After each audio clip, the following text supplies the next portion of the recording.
justice et travail. Justice et travail.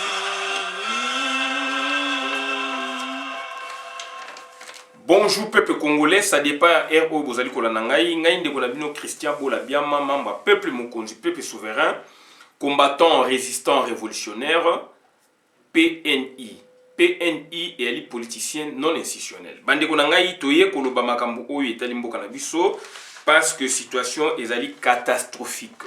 Situation est catastrophique, Bande Konangai, est que Tozali ko CP là, mais du moins, ezali makambu oyo ezali lelo présenté na Congo yangwana tozali koloba pona ke quand même ba solution et monana mais batu musu baza ko zonga na sens ya mabe et biso tozali wana do nous sommes des opposants tozali ba politiciens non institutionnels tozana kata batimate tozana na kati tozana association ba association tozali banda mais tozali te na kati ya Congo kuna comme ba parti politique yangwana dongo tozana lucidité tozali na clairvoyance. Il y a un service ya Congo, il y a mboka na biso pour tout éclairer donc ba situation très confuse oyo batumshu bazali komona ti.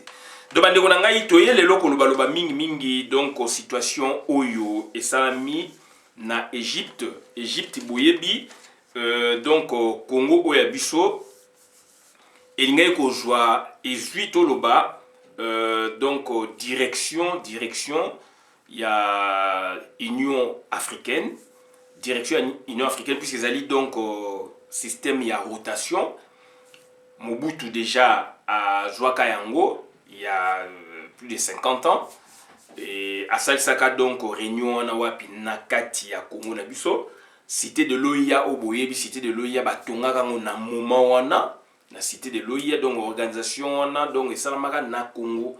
Ou les que ça en Égypte, mais ça m'a na Congo, donc à Bengse batu na circonstance, yango salamaka yango a bengi cité de l'OIA na Mbinza, place Mobutu, azalaki ba bengi yango pe mongalema. Donc bande konanga c'est très important. C'est très important donc les loyo après 54 ans et zongi na maboko ya Congo. Normalement ça donc au moment moko historique et ngeza moko historique puisque organisation internationale wana yaki OIA et botamaki na 63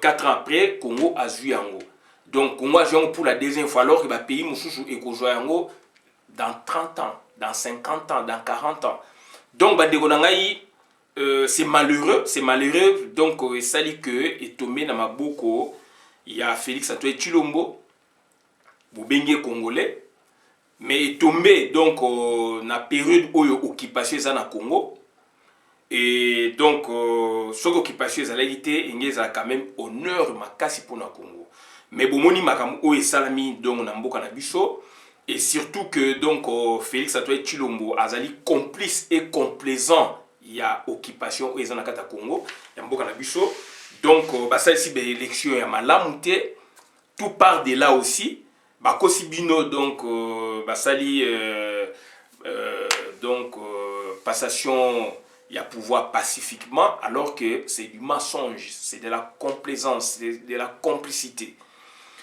Donc bande konanga toye koloba likambo wana toko bakisa aussi likambo mususu oyo 2 milliards de dollars 2 milliards de dollars américains ba kangi yango na une des banques ya Luxembourg.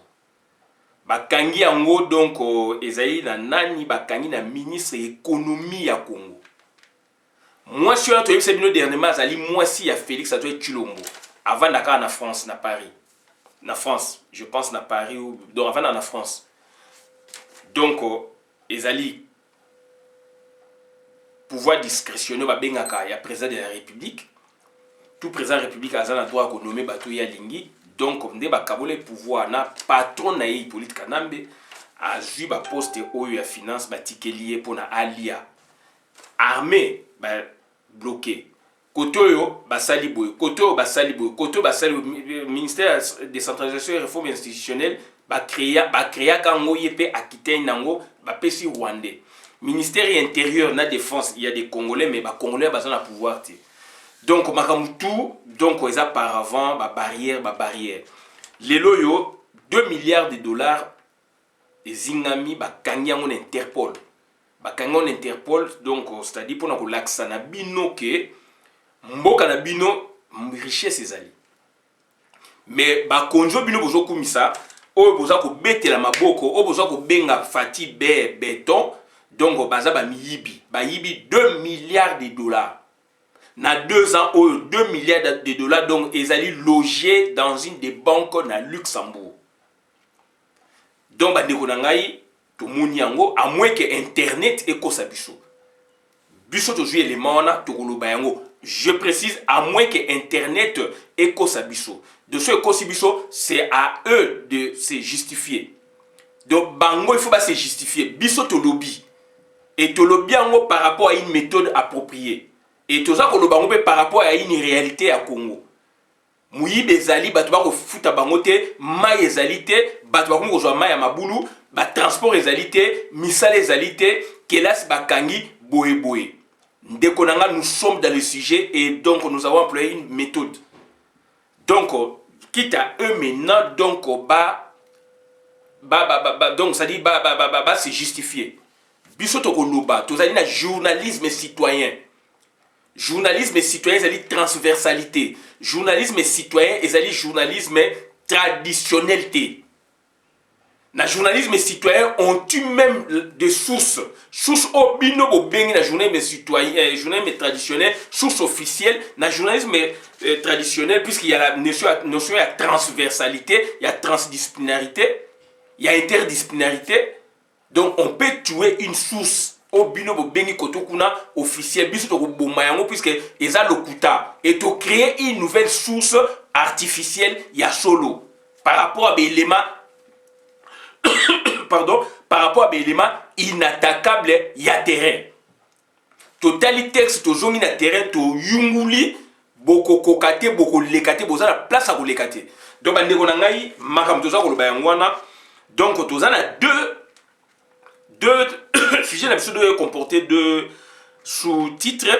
Donc, c'est-à-dire, Félix Ake na Kozwa Bokonzi Oya Union Africaine, Basambwisi Congo te. Bande Konanga, tout ça la différence, tout ça la distingue. Basambwisi Bokonzi ya Félix, Basambwisi Congo te. Basambwisi Bokonzi ya Félix, Basambwisi Tuchi Power, Basambwisi Congo te.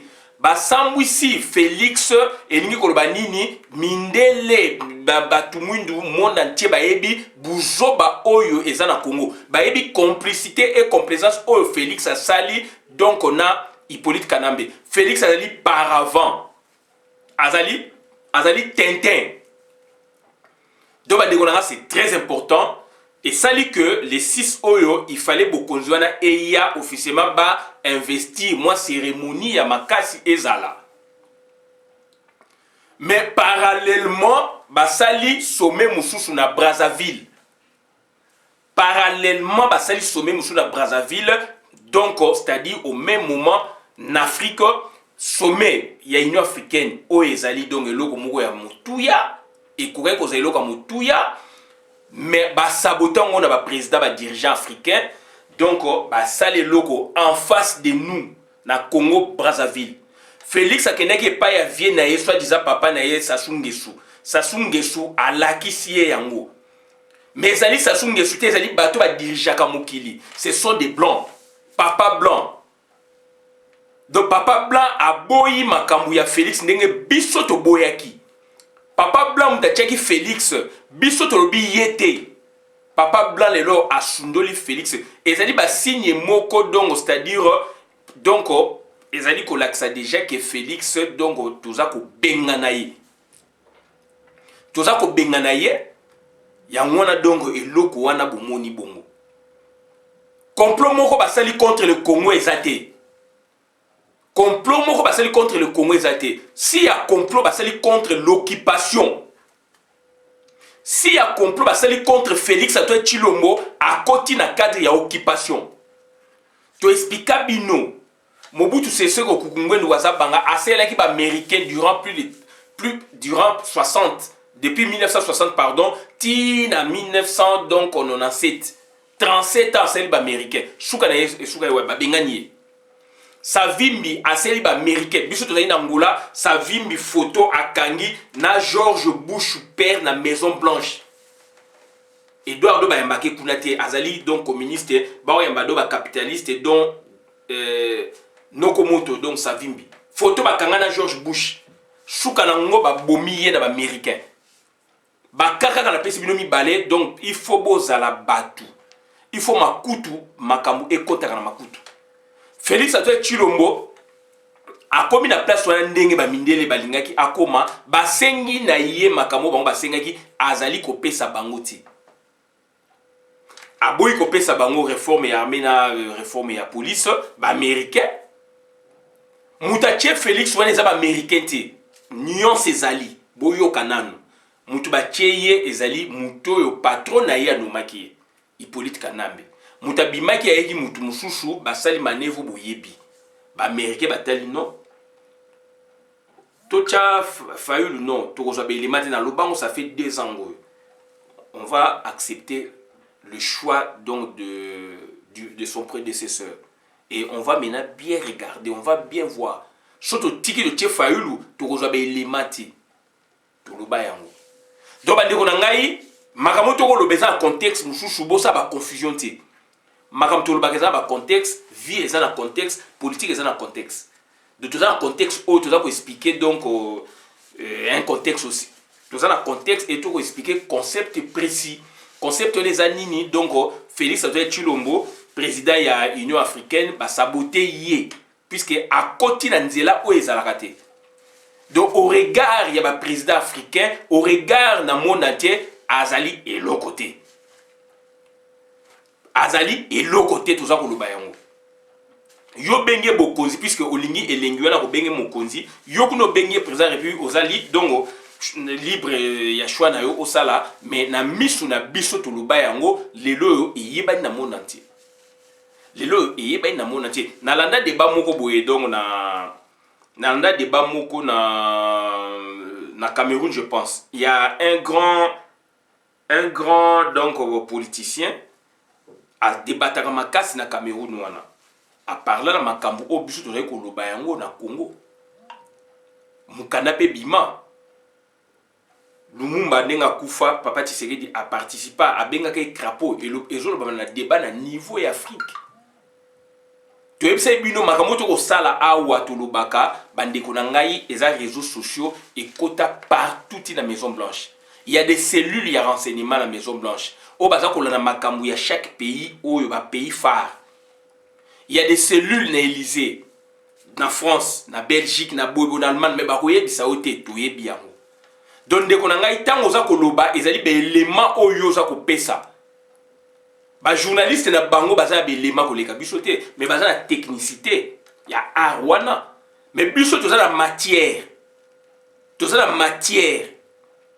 et donc tango to za ko loba donc ça dit makambo ezali ko yokana Félix Antoine Tshilombo azali usurpateur Félix Antoine Tshilombo azali muyibi ya mbongo Félix Antoine Tshilombo azali boye bolingo pouvez biso le contrer na nini okosa vidéo oza ko lela yo na nani ba yebisa bino bokolela na munu kwa mboka est-ce que commis ou be communauté est-ce que est commis to et communauté donc bandeko nanga c'est très important to yebisa ki na bino to sangana to za ba congolais to bengana et Félix et Hippolyte Kanambe bino bandeko na ye bino bato bo kumisa Félix boboyi bo se détacher na ba congolais na bi bandeko ne nyos o ba munoko na ye bato nyos te bo se détacher groupe wana groupuscule bo se détacher bo bino ya biso peut to jui école bo ezwaki wapi est-ce que ce que président bo a commis place wana bo ke na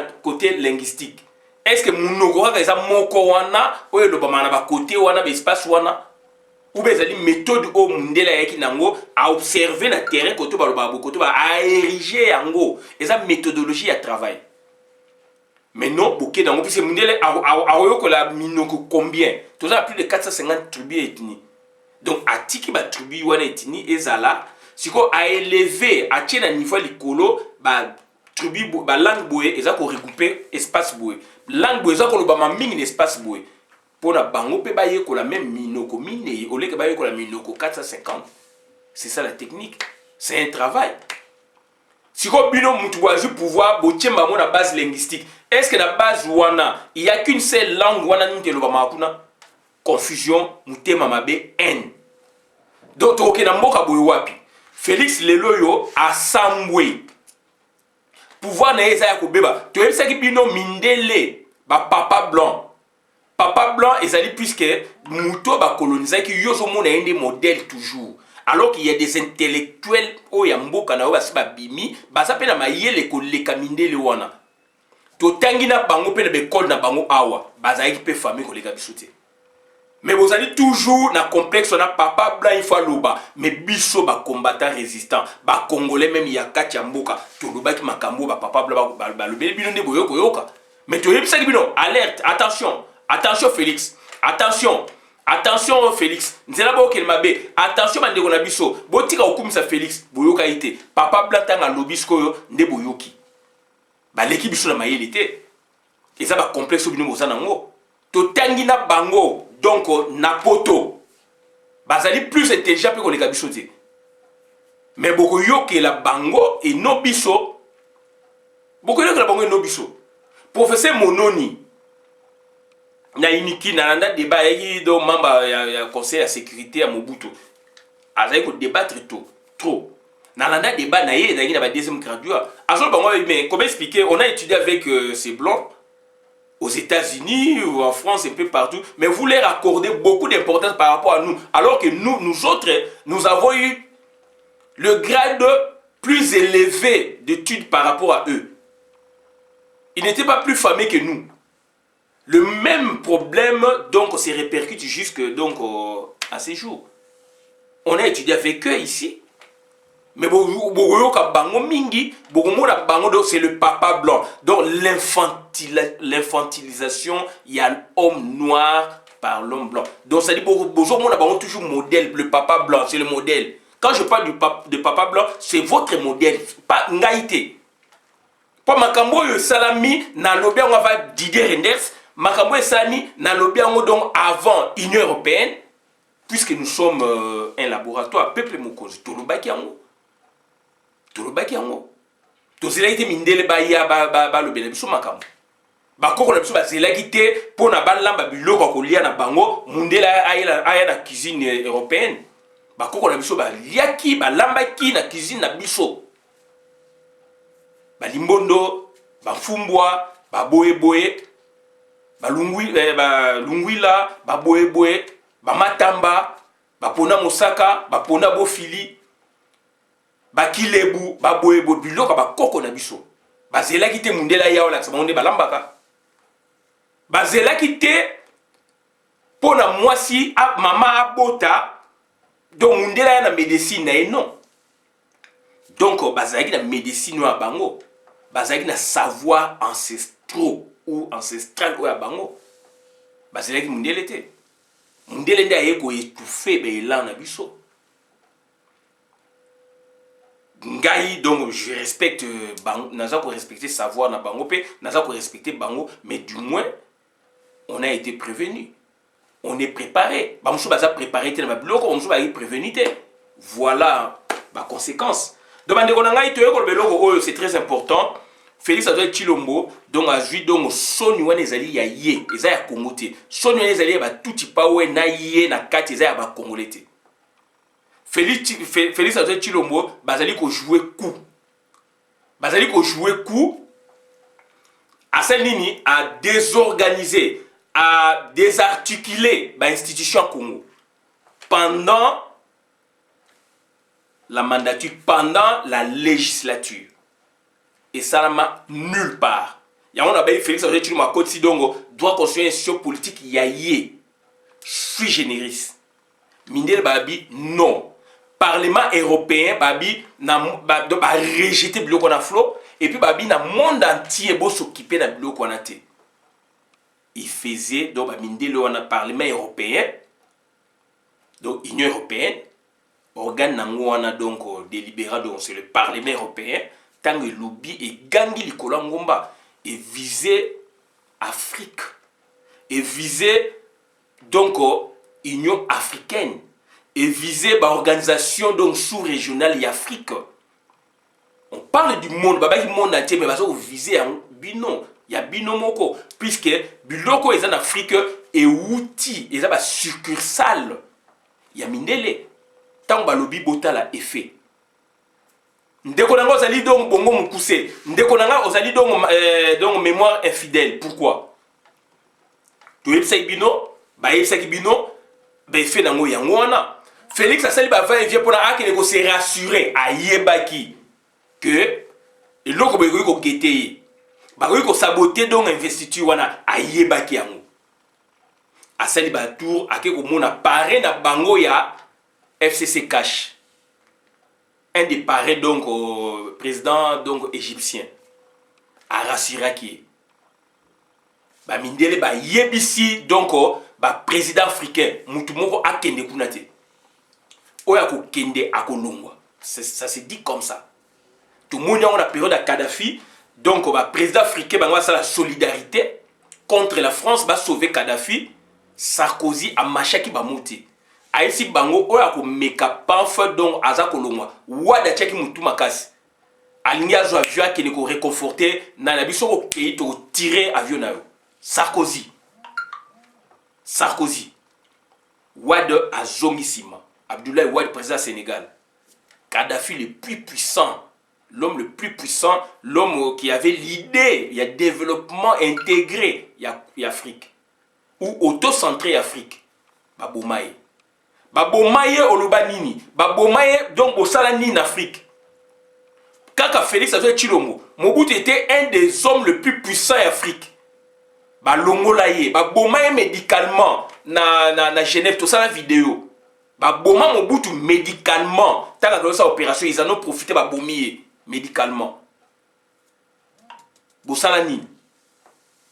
Donc, c'est pour vous dire que, donc, au monde Oyo, Ezali Abisso, Afrique, mais Ezali diriger la bâton chouche. Ça, c'est un autre débat.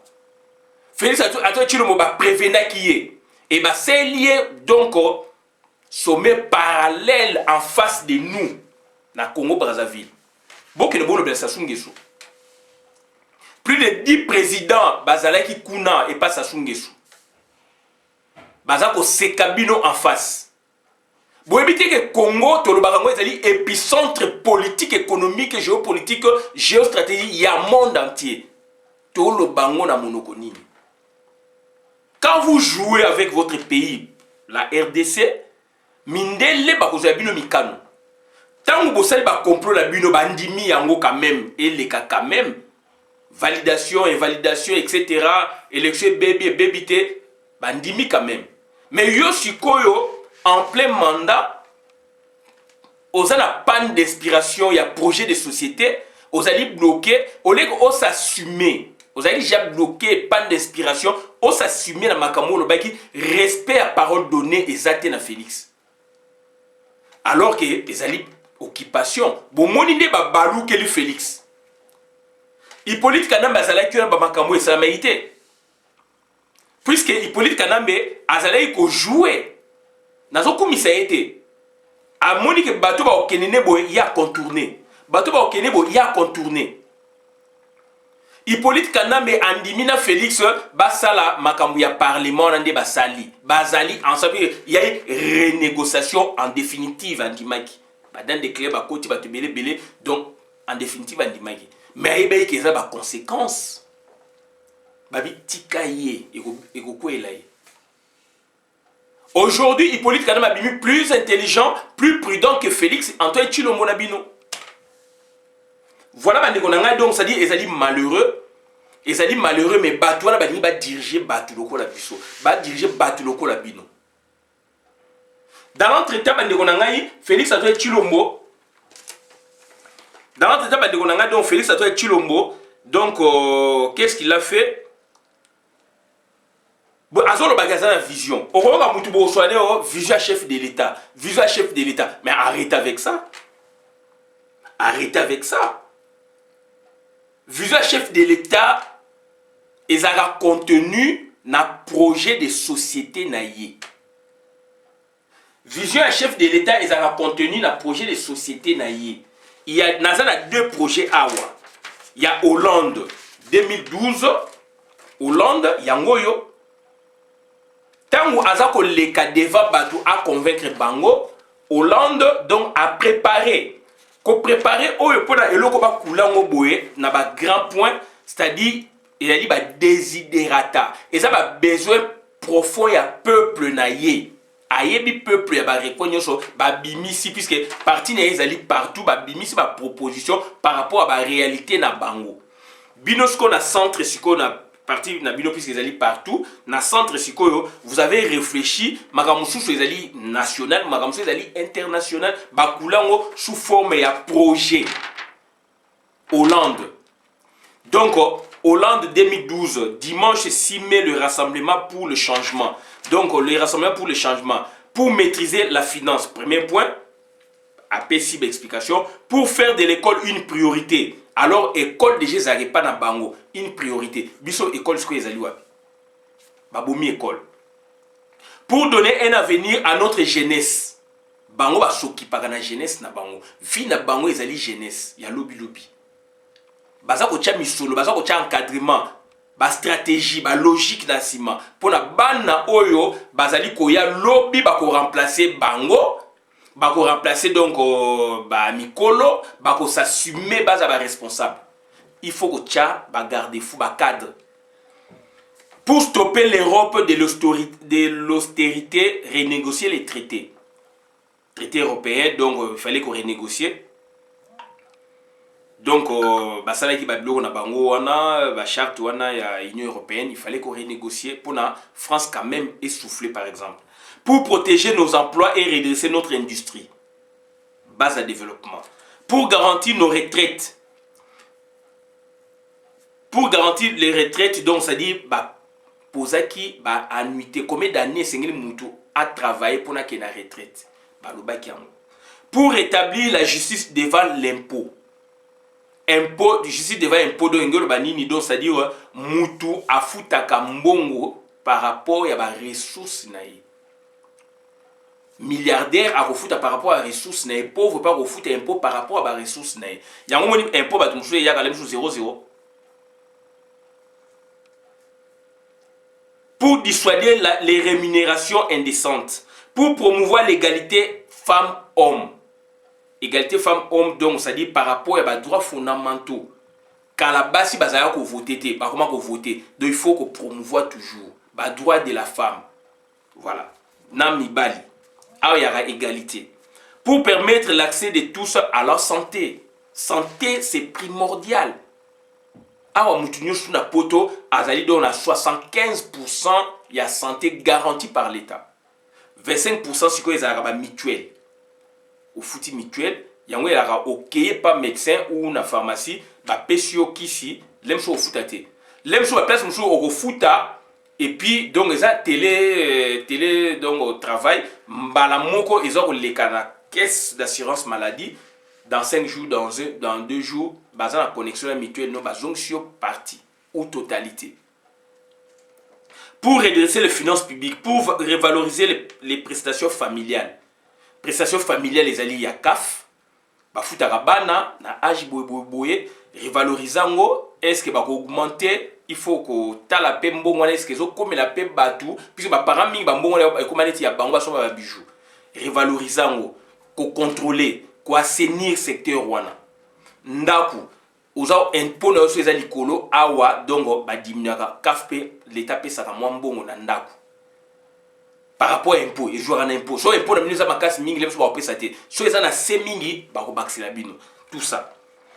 Pour construire plus de logements.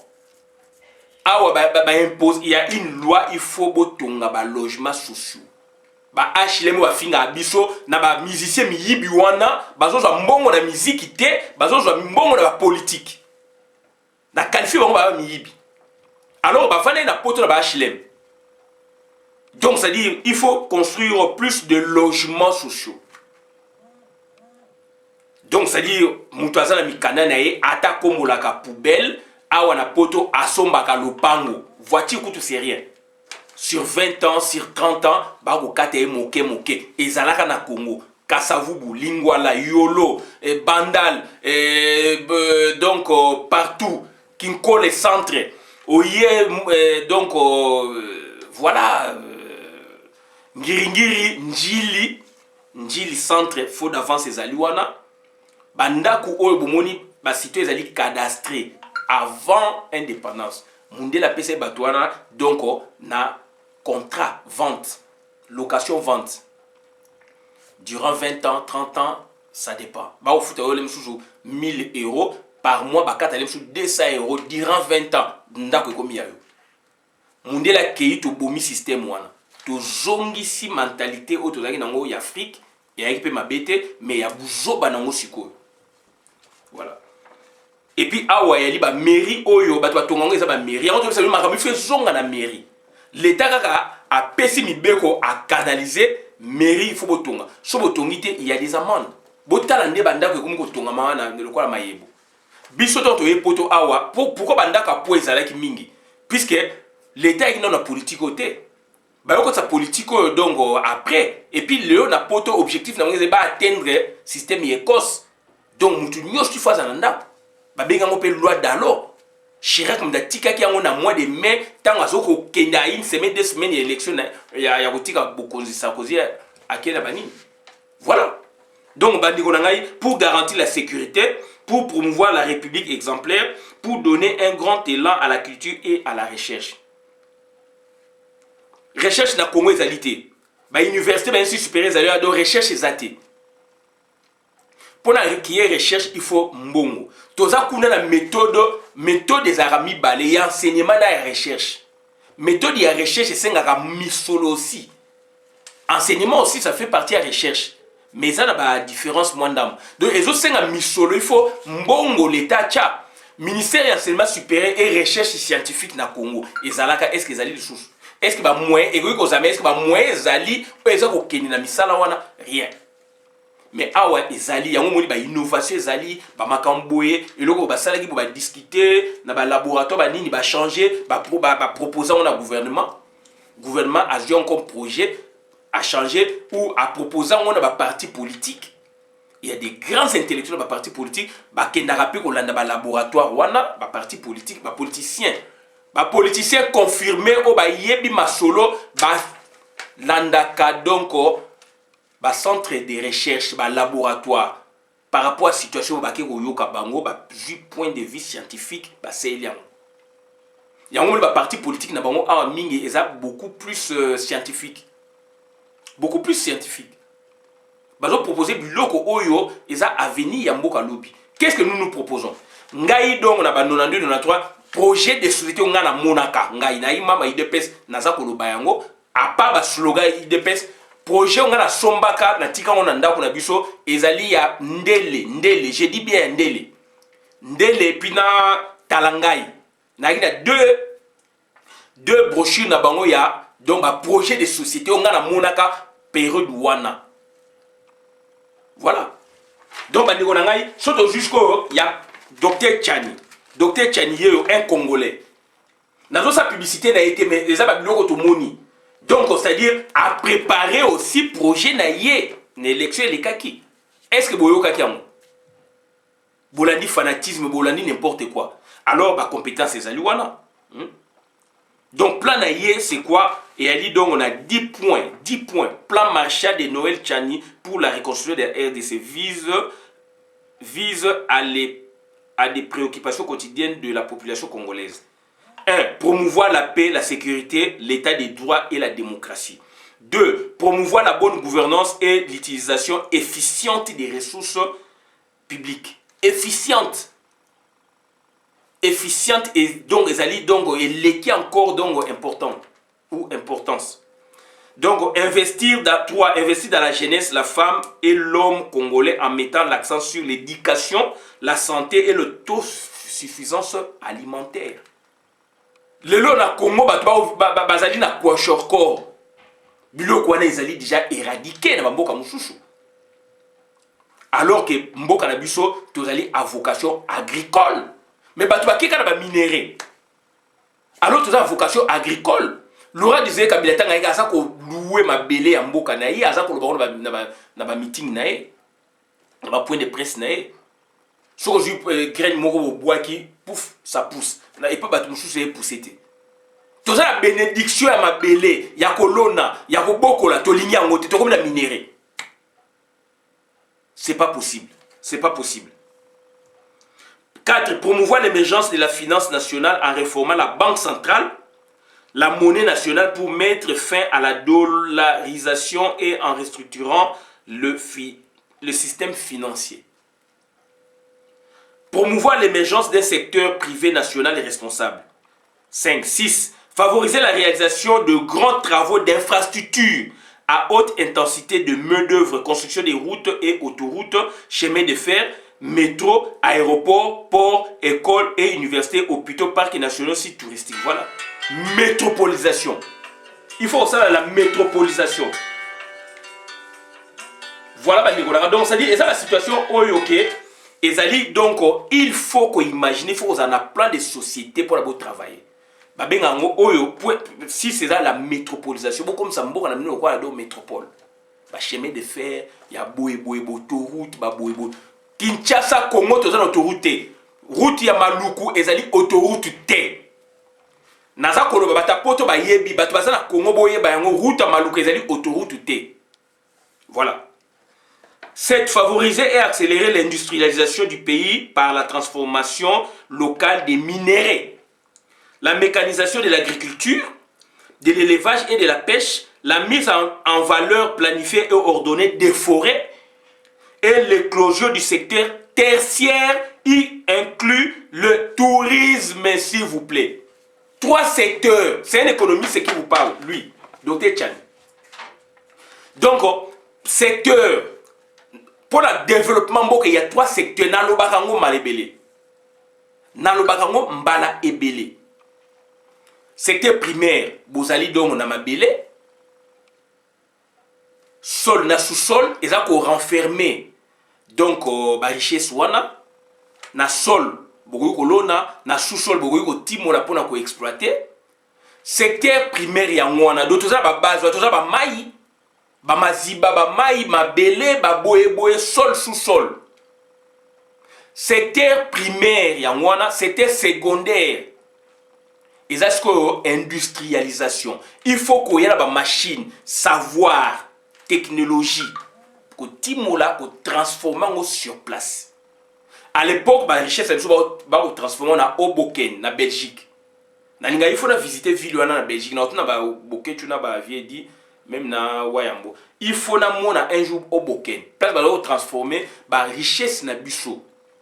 Lelo ba Rwanda na sala de mission ba Rwanda sko ba tandeli bino ba usine de transformation ya biloko o ba ngozana ngote mezali ya biso ba tie donc usine de transformation donc il y a traitement pétrole na Uganda à partir de là que baza ko pomper alors ezali ya biso na bango Uganda là comme ko se permettre après sa biso courant alors il y a moins de 30 ans ba Uganda ils ont dépendre na biso OK na Rwanda attendez bino usine ya traitement ya or na ya coltan na cuivre soki nini ba kei susuna Tanzanie place Hippolyte Kanambe motema na ezali usine ya transformation ya ba métaux cuivre coltan zinc boyeboy cobalt to lubaka ngokala na 60 to sengaki indépendance politique na économique politique ba pesi économique ba kena ngona sous forme à commission to lobango déjà ezali parmi ba résolution ya conférence nationale il y en a 16 donc indépendance économique ba pesa bisoté indépendance économique alors Belgique yé mo pas ko dépendre des États-Unis donc ça dit pour la cause indépendance économique il fallait Belgique à tous les États-Unis ba pesa bisoté les loyo ba tanel biso ngwana sina loba biloko yo est-ce que ba yeko tikela biso indépendance économique en Afrique mais pas chez nous et ngi ko ba nini donc lobby ba kozwa biloko e pa na biso e kei na ngambo to komisko ko dépendre na batouana liboso ezalaki na Europe c'est devenu très coûteux ba rapprocher ngo mais ba boy ko kotsa na mboka na yo mais docteur Tchani y a pensé donc albini na 7 favoriser et accélérer l'industrialisation du pays par la transformation locale des minéraux, la mécanisation de l'agriculture, de l'élevage et de la pêche, la mise en valeur planifiée et ordonnée des forêts et l'éclosion du secteur tertiaire. Il inclut le tourisme, s'il vous plaît. Secteur tertiaire, il y en a 3, primaire, secondaire. Donc, Congo, il fait ça développer. Pour que le secteur, il faut transformer le loco pour la autosuffisance. Donc, on a un développement auto-centré par rapport à nos aspirations à nous. Et ils ont des machines, des savoir, on a EIA. Mais tout ça, son gouvernement responsable, les alliés, pour travailler, pour faire technologie, le après, ils sont indépendants. Bochouan a transformé les diamants sur place. C'est ça, docteur Tchanas Aline Koloba. Donc, secteur tertiaire sur les alliés, donc, vente, banque, assurance, donc, voilà, banque, assurance, donc, comme secteur, il y a import, export, il y a produits finis. Beaucoup de transporter en douane, il y a un secteur tertiaire, douane, impôt, donc fiscalité, assurance, banque, kobo mambongo, mbongo comme belé devise comme belé na mboka na bino tant bozani na biloko wana. Beaucoup autonome, richesse et mati, emploi et bimé belé, mboka siko beaucoup vivre bien na planification moussouche. De secteur tertiaire les alliés donc banque, transport, donc c'est-à-dire transport, import, export, banque, donc assurance, fiscalité, douane, bloc moins. Voilà. Mais bloc on a les alliés, douane kuna et koufa. Boé et koufa. Donc vous ne produisez pas le peu que bloc il y a un cadre même il y a import et export, il y a un pays moussouchou et que ils ont passé dans Congo, mouyibe kotiwana. Mboka et marché. 8. Promouvoir l'intégration nationale, l'intégration régionale et la coopération internationale afin de créer des synergies entre le marché intérieur, le marché régional, le marché africain et le marché mondial. C'est clair. 9. Mobiliser les ressources humaines de l'intérieur et de la diaspora pour mettre en œuvre les différents piliers du plan. Et enfin, mobiliser les ressources, 10e, c'est mobiliser les ressources financières. 800 milliards sur 15 ans pour mettre en œuvre les différents piliers du plan Maréchal. Il y a Dr. Chan. Donc, il est possible, ceux qui sont sérieux, Brésil, aujourd'hui, on parle du Brésil, pays émergent. On parle de l'île Maurice, pays émergent. Même, on cite même Cap-Vert. Parce qu'il y a du sérieux. Brésil, depuis toujours, a des farambongo. La Banque mondiale va repérer 1000 milliards de dollars. Mais vous allez en faire quoi? Vous allez comment donc les diversifier dans le secteur belé. Il faut qu'il y ait un plan de société, un travail. Biloko Félix Azali n'a monté à l'obel pebino pour les yende au bien président de la République. Il y a un humilié. Donc ça dit Parlement européen et c'est ça qui position. Humilier Félix Nabino. Et le lot tozali na vidéo oyo bandeko na ngai ezali mawa mingi tozali na vidéo oyo moi si na ye azali ministre donc ya économie na Congo to yebsaka bino donc bakangi compte moko donc na Luxembourg il y a plus de 2 milliards de dollars donc et outil et pas ya moi si wana donc voilà donc yango crime économique, 1 milliard 70 millions et quelques de dollars trouvés dans une banque au Luxembourg au nom d'Acacia Bandoubola. Milliardaire en 2 ans, Acacia Bandoubola dans le viseur d'Interpol. Montage financier autour de l'ex-ministre de l'économie. Voilà. Donc, Ezali Wana, Bandeko Nangai, Toko Kenamboko Bowapi.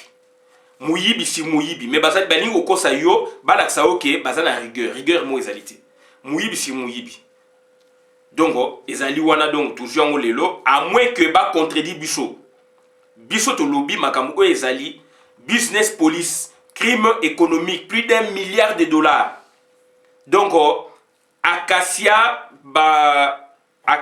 Bandoubola dans le viseur d'Interpol milliardaire en 2 ans. Voilà, bande konanga ezama wa mingi mboka na biso donc voilà. Tu as vu bino mwasi azali mwasi ya Félix. Félix azali na 9 femmes officielles. Service de sécurité batuna kaye après sa liste ya bateau esengeli ba sécuriser. À part niake au sexe na ye, mwasi na ye le kampela buron pela donc Alain Pela abimisa ki 9 dont 2 femmes na kata gouvernement. Oyo azali na ministère des Affaires étrangères na oyo azali économie. Ba Rwandais batikele mbongo wana ayibi yango atindi yango na Luxembourg na compte ya mwasi na ye wana. Mwasi na ye nyake au sexe abimisi mbongo mseke na Corée. Bande konanga mboke ko za développer ndenge. Mais dans l'entrée bazo ye la bino ba théorie na ba théorie na ba théorie na ba théorie. Félix n'a pas de plan de société. Félix Akokaki a créé crise lelo na Congo. Oyo a ko éteindre yangoti. C'est parti, c'est fini. Dans l'entretemps, asa ko préparer camarade naye patron na ye liboso, premier patron na bango et Tshisekedi nani premier patron na bango financier, puisqu'il y a patron politique et financier. Patron politique, patron financier Moïse Katumbi. Moïse Katumbi a sombaka bango na 15 millions de dollars. Lelo Félix a combien de milliards de dollars. Asa ko préparer Moïse Katumbi as premier ministre. Asa ko préparer Outou Oyo informateur na bino Baatu Lukwebo azala président ya Sénat. Mais c'est l'ombre de Hippolyte Kanambe qui plane sur le Sénat congolais. Donc voilà bandeko na ngai makamoto ya ko sabino batu wana bazali ya bisote. Batu wana bazali bandoki ba vrai ndoki ba lingi développement congoté. Il faut ko bengana bango. Il faut zana haine contre batu wana. Il faut ko bengana bango, il faut zana haine contre batu wana. Baatu Lukwebo azali Hutu, il n'est pas congolais. Moïse Katumbi azali zambien, grec, italien, chinois, azali congolais. Il faut ko bengana batu wana. Moïse Katumbi donc mutakozala premier ministre na Congo. Moïse Katumbi mutakozala premier ministre na Congo. Moïse Katumbi donc azali na tout power. Moi si na azali donc cousine ya ba Paul Kagame. Donc voilà situation oyo ba mimi. Situation oyo ezali favorable na ba Hippolyte Kanambe, favorable na Félix Antoine Tshilombo, mais bazali kolinga kokosa yo peuple congolais. Yango na moni bandeko na ngai toye awa pona kolobela bino pona ko faire comprendre bino que mboka na biso ezingami na bapaya. On ne peut pas accepter. Voilà bandeko na ngamba kamtoye ko sabino ngwana to suki abola na vidéo malam na compte communauté ngai Christian Bola bien mamba peuple mokonzi peuple souverain combattant résistant révolutionnaire PNI. PNI et les politiciens non institutionnels. Bandeko na ngai ezali pasi mingi Félix Tshisekedi n'a pas de vision. Donc autre gars ko bangwa to suki abola na vidéo malam na compte communauté. Merci.